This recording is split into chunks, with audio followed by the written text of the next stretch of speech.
Tá bom.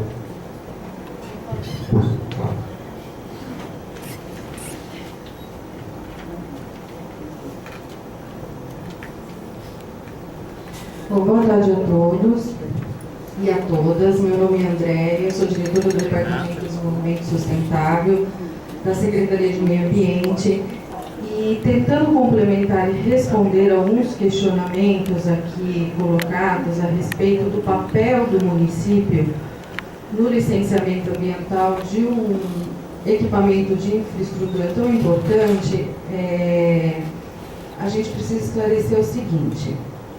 Até a alteração da legislação municipal ambiental que se deu em 2010, com a internalização de algumas atividades a serem licenciadas pelo município, nós também nos preocupamos com o tipo de manifestação que o município vai dar quando o processo é de licenciamento ambiental de outros entes federativos, como é o caso do aeroporto de Viracopos.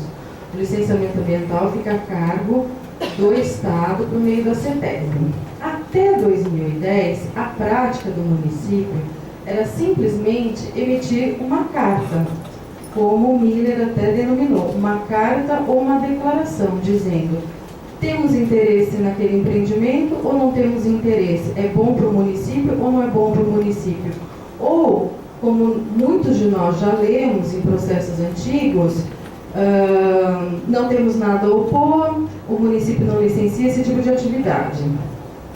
Com essa mudança na legislação, a nossa análise não é só de querer ou não empreendimento, e sim de internalizar um documento técnico denominado Parecer Técnico Ambiental e emitido através de um documento que substitui essa carta-declaração, denominado Exame Técnico Municipal, no qual nós temos oportunidade e entendemos pertinente internalizar todas as preocupações que o município tem em relação àquela atividade de empreendimento.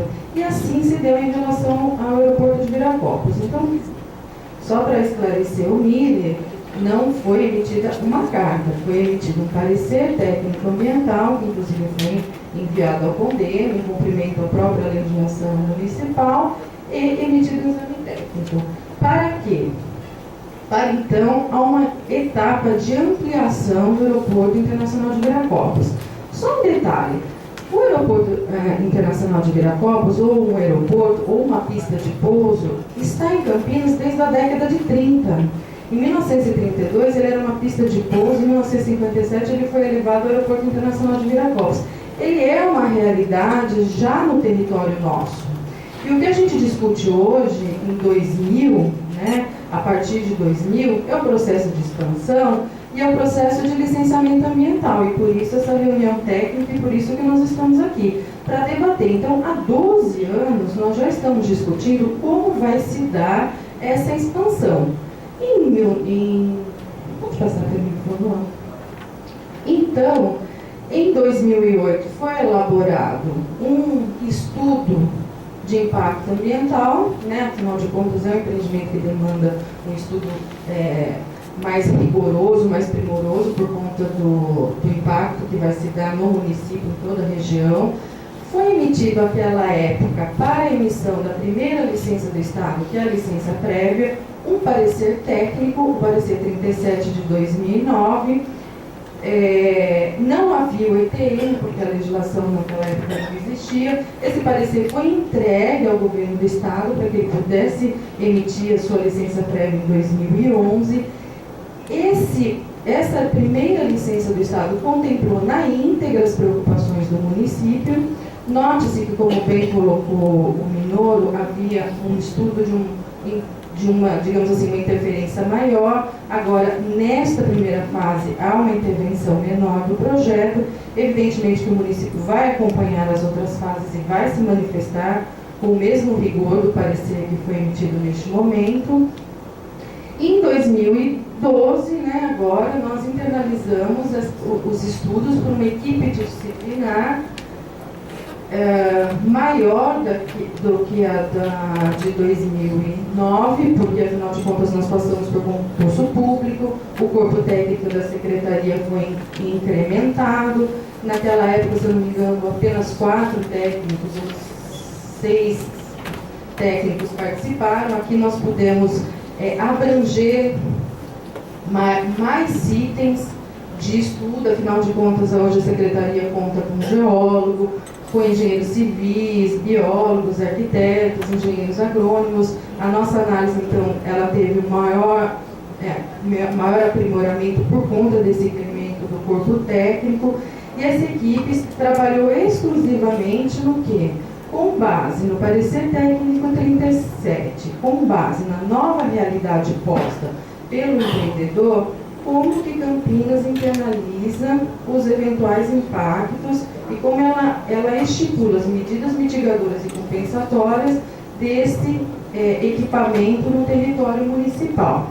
Além da equipe da Secretaria de Meio Ambiente, nós entendemos muito pertinente internalizar as contribuições da Secretaria de Planejamento também. Por quê? Porque lá está em discussão a elaboração do Plano Local de Gestão Urbana da Macrozona 7, aonde o aeroporto está instalado. E nós tivemos a grata satisfação de ter a Maria Conceição Silvério, a Maria Aparecida, a Érica, que não está aqui nessa audiência, né, a Ana, a equipe da Secretaria de Planejamento também se deslocou para nos auxiliar em relação aos aspectos territoriais, né, desse aeroporto.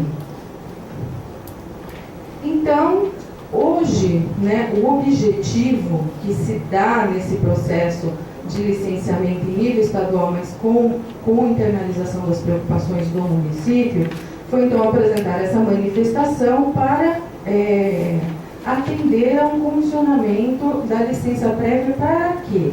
Para a futura emissão da licença de instalação, que é a segunda etapa do processo de licenciamento do aeroporto em sede estadual. Aí tem, feita essa breve panorâmica, acho que já pode esclarecer o questionamento do Miller, eu vou passar a palavra à Ângela, bióloga, que coordenou essa equipe e vai poder falar detalhadamente de alguns aspectos principais dos nossos estudos. E é interessante destacar também que todos os técnicos que participaram desse estudo estão aqui presentes. Então, eventualmente, se houver alguma dúvida específica, técnica, nós nos colocamos à disposição do Condema para que haja o esclarecimento pertinente. Obrigada.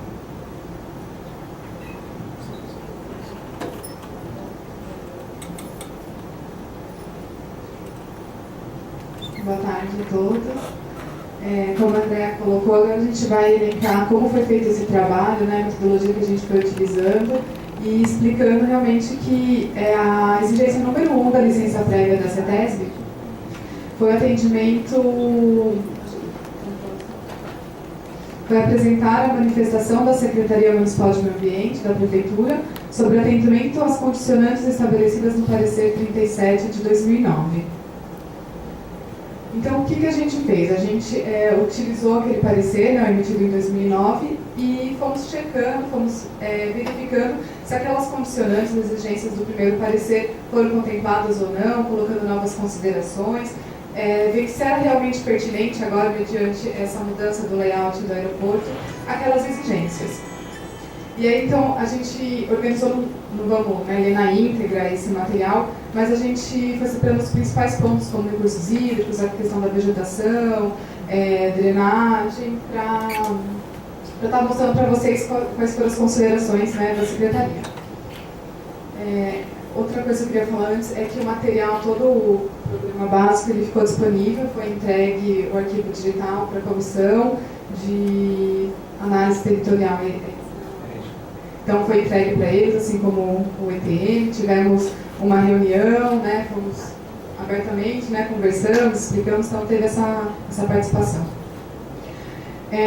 Então, essa primeira etapa, né, o que a gente estava analisando, então, era a ampliação, né, esse novo terminal de passageiros, a relocação do estacionamento de caminhões, as pistas de rolamento e taxiamento das aeronaves para o novo terminal, nova área de estacionamento, incluindo um edifício garagem de 4 andares, um subsolo, além de estacionamento a céu aberto e para táxis, e as melhorias no viário interno para diminuir o fluxo na rotatória do aeroporto, incluindo separar o acesso e entradas do terminal de cargas e o atual terminal de passageiros, que foi o que o Minoldo já apresentou, né, alocando essas obras no mapa.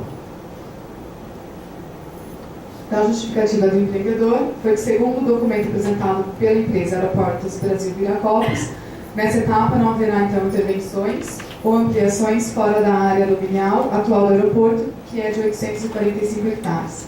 Com isso, então, as obras não incidirão em áreas de terceiros ou, então, naquelas áreas que estão em processo de desapropriação.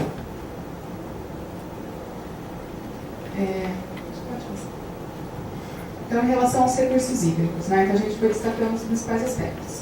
Então, o primeiro que não haverá intervenções em nascentes, e a apresentação do projeto técnico de restauração das áreas de preservação permanente, localizadas no interior do sítio aeroportuário atual, ela deverá ser realizada no prazo de 180 dias, a partir da emissão da licença de instalação, com início da implantação antes da emissão da licença de operação.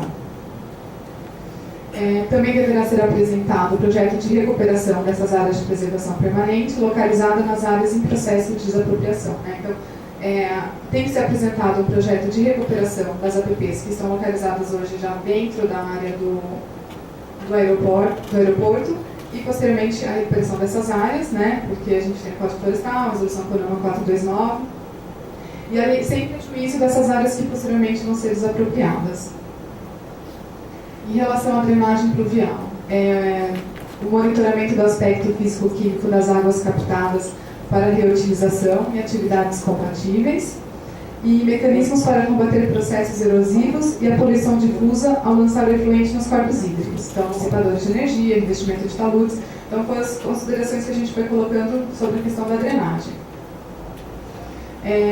Também foi pedido que os dispositivos de controle de cheias deverão levar em conta as novas áreas, e o projeto de lançamento das águas pluviais no corpo hídrico deve ser apresentado pelo DAEE. Alocar pontos de controle próximos das obras para o monitoramento da qualidade e da vazão das águas, e os lançamentos não deverão alterar o regime de escoamento dos corpos hídricos. Sobre o abastecimento de água e o esgotamento sanitário. Então, solicitamos uma consulta às diretrizes da SANASA, por meio de informe técnico, tanto para a etapa das obras, quanto para a obtenção da licença de operação. A exploração das águas subterrâneas tem que ter a outorga do DAEE, e as amostragens periódicas para o monitoramento da eficiência e eficácia do sistema de tratamento de efluentes, que vai ser feito, vai ter uma ET compacta, né, no aeroporto.